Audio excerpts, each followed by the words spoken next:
যদি হয় ভোরের বাতাস শীতল অনুভব, আব্বু তবে বটের ছায়া পাখির কলরব।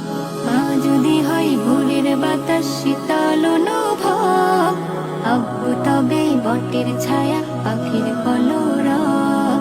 রাগ অভিমান হলে যাই মায়েরা চলে, রাগ অভিমান হলে যাই মায়েরা চলে। আব্বু মাথায় হাত বুলালে যাই ভুলে যাই সব। যদি হয় ভোরের বাতাস শীতল অনুভব, আব্বু তবে বটের ছায়া পাখির কলরব। মা যদি হয় ভোরের বাতাস শীতল অনুভব, আব্বু তবে বটের ছায়া